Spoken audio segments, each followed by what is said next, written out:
Hey everyone, welcome back.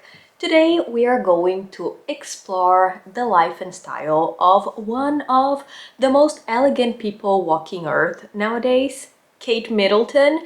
Can I get an amen? The woman just is the dictionary definition of sophistication. I love her style, I love her demure, I love her behavior. And I'm sorry if I have been talking about the royal family too much lately. I've done a video about Queen Elizabeth, about Princess Diana, and I am not even that much of a royalist, but I feel like lately so much has been happening with the royal family that it's impossible to ignore. But with everything that is going on, I do appreciate how Princess Catherine manages to stay calm and collected in the middle of a storm. This is not going to be a rant video or a video talking about the Meghan and Harry drama.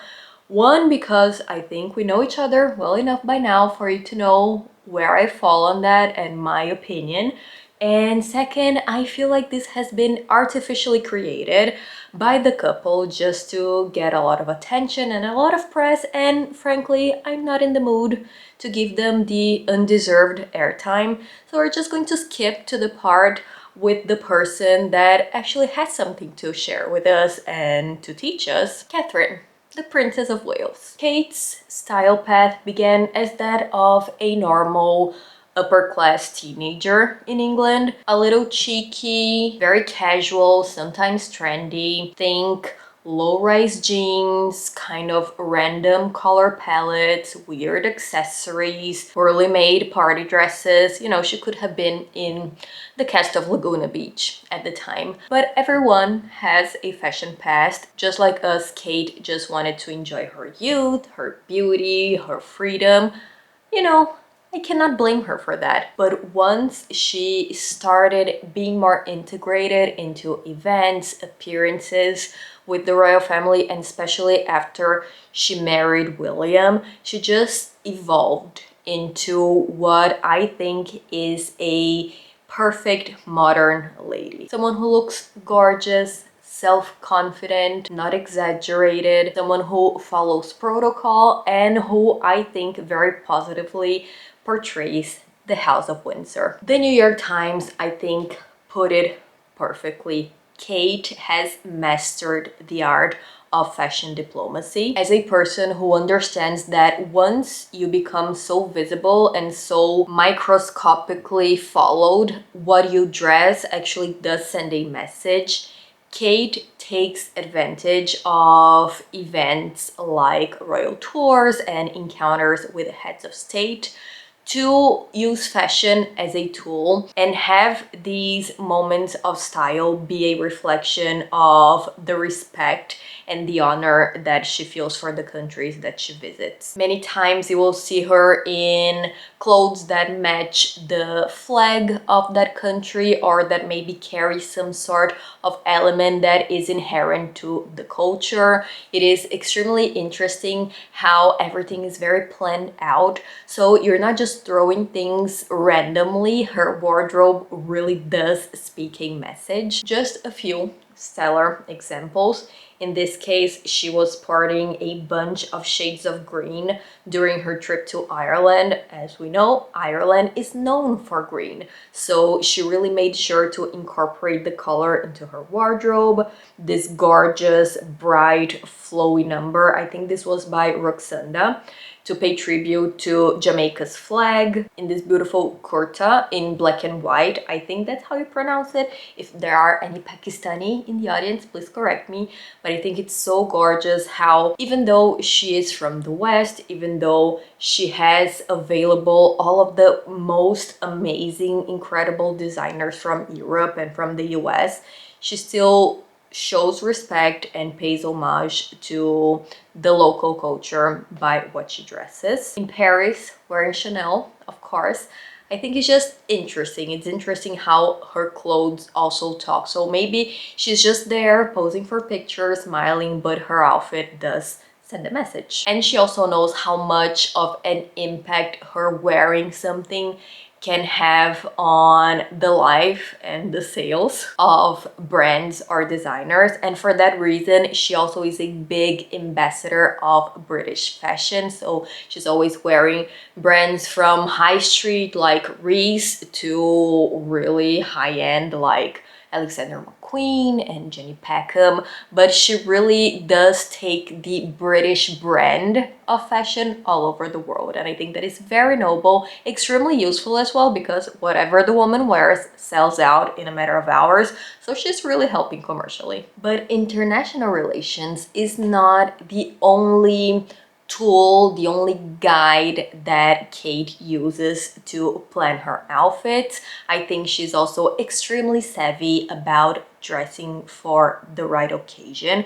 So you'll see her looking like the total glam princess from time to time. I think that is valid, and that is the moment where she has to sell the magic and really enchant us with a life that we'll probably never live. But she also has those moments of more down-to-earth casual looks that not only are more approachable, so she does look more like a normal, relatable person, but it's also the kind of look that we can replicate in our own lives. These are my favorites. I think that even though she is dressing more casually, she still looks beautiful, elegant, poised, put together, which is exactly how we want to look. Right? So let's take a look at some examples. Here she is wearing some black jeans, basic pumps, and a vintage Chanel blazer. She's actually watching a basketball game, which I think her look for a basketball game, when you look at the front row of these games, there are all these celebrities. They're always dressed to the nines. I think this is very appropriate.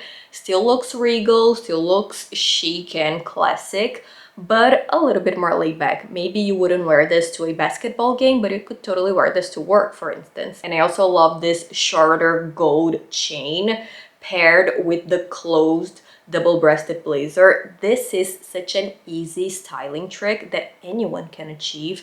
Adds that immediate injection of luxe without any effort. Looks chic, looks great on basically anyone, and you can achieve it for basically no money.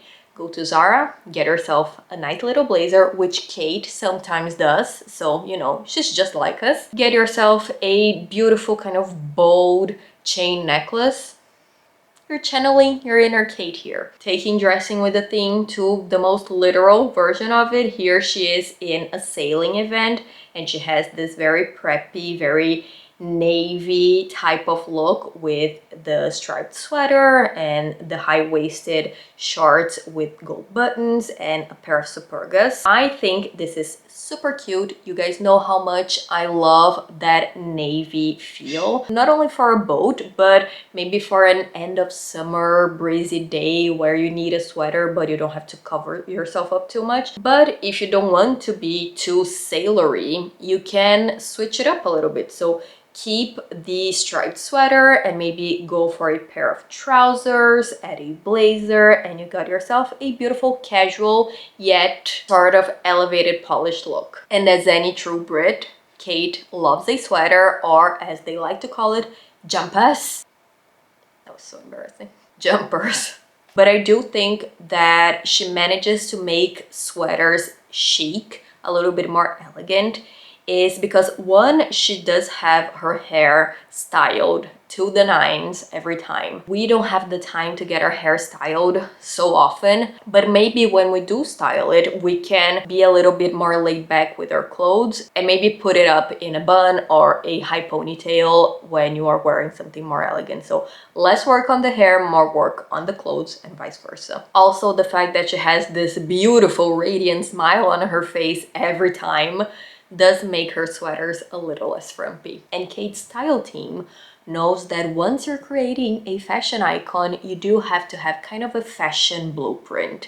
Those elements that are recognizable, that always work, and that will serve as building blocks to a wardrobe that will be seen by the whole world. So it has to be, again, identifiable. It has to follow a persona, a sort of profile that will basically express what they're trying to communicate to the world. Starting with the midi length.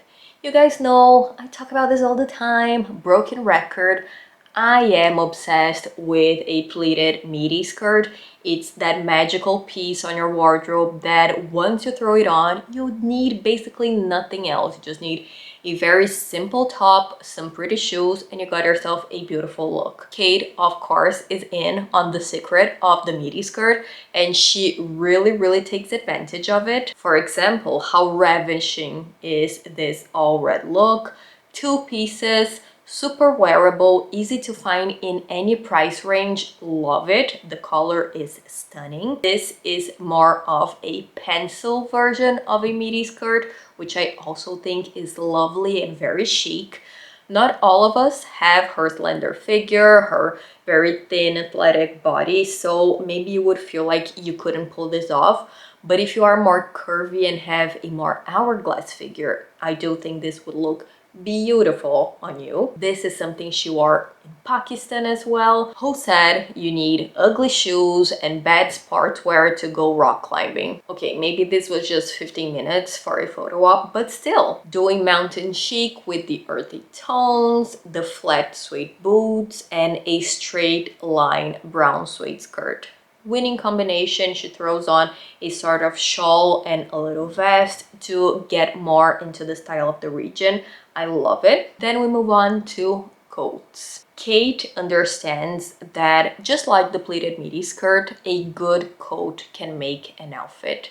You take something that is very basic blah and turn it into a very solid look just by adding that last piece. Again, with the tonal layering, I really need to add more of this kind of magenta pink shade to my wardrobe because it's so gorgeous and it looks beautiful on her. And you can see that it's the coat, a roll neck, a pair of pants, and it's done. But it looks freaking amazing. Wear this to the office, everybody will just all day long stare at you and wonder, what the hell is she doing? How can she look this good? Just pairing colors together, it's not that hard. Here we see some smart layering again, with the coat having a similar shade to the polka dots in her dress. So it's not block color with block color, but it's block color with print, which adds a little bit of a fun touch. Here as well, an all black look comes to life thanks to this bold red coat with the buttons. Gorgeous. And speaking of red, I do think that her stylists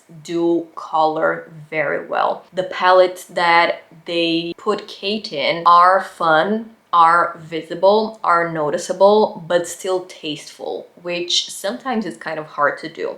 So they do have a strategy to it. We see her a lot in pastels, especially for daytime formal events like christenings, weddings, maybe breakfasts and teas. And I do think that just like the gowns for galas and for balls, pastel colors for this type of event really screams royal highness. It's very princess-like, very delicate, kind of fairy tale, and that is counterbalanced by other two color palettes. For winter, we see her a lot in more jewel tones, deeper tones, a lot of neutrals, and then for warmer months, they balance that out through happier, brighter shades that also fit her beautifully. Prints are rare, and when she does go for a print, is usually a smaller print, something that is a little bit more classic, like a tartan, like a small floral. Polka dots are a big thing for her as well, which I think is very fun. But this just goes to show how important it is to consider the colors that you are introducing to your wardrobe. We've all heard of the little hack that the royal family uses. They usually go for a color so that they can stand out from the crowd. But you know, not only the royal family has to stand out from the crowd. So if you want to get yourself a few looks, just go for a bright color. And finally, Kate's most powerful asset is her attitude. She radiates optimism. She always has a smile on her face. She speaks to people looking in their eyes with interest. She maintains this level of confidence, of grace, goes from appointment to appointment without frowning, without complaining, without leaving the country, saying that her situation is too hard and that she needs privacy, to just go back and do a media hurricane to draw all of the attention to yourself. Since marrying William, I feel like she never had a misstep, a weird fashion moment. Everything has been under control. Some people will find that boring and predictable. Well, if I was the future Queen of England, I too would play it a little bit more safe. I would feel that it was my responsibility to not embarrass my family or risk embarrassing them. So I totally understand where she's coming from, and I think she does a great job of it. I do not think that she just blends into the crowd, but I do think that she understands that her more discreet approach to fashion is strategic and is necessary. And even though she is a future queen, I think she's done also a great job of creating a bond with the public, which is something that is very new. I think Queen Elizabeth, even though admired, just didn't feel as approachable. And don't get me wrong, I do understand that Kate has a different life than mine. I do understand she's part of a royal family. But maybe the fact that she doesn't come from an aristocratic family originally just makes her sort of more human in a way. And she plays sports, she likes photography, she has a family, she's very much involved in charity, as many of the royal family members are. So you can see that she has a nice heart, she's a good person, apparently. Even though these moments might be staged sometimes, she seems like she's having a good time, so how fake are they really? Just reminds me a lot of Queen Elizabeth's approach to life. Just get on with it and never complain, never explain. Let's just embroider that in a pillow and give it to everybody. This is it, everyone. This is my little style file on Kate Middleton. What do you guys think about her? Let's make the comment section a bunch of reasons why you should be a Kate and not a Meghan on today's society. Thank you so much for watching, and we'll see each other again next time. Bye bye.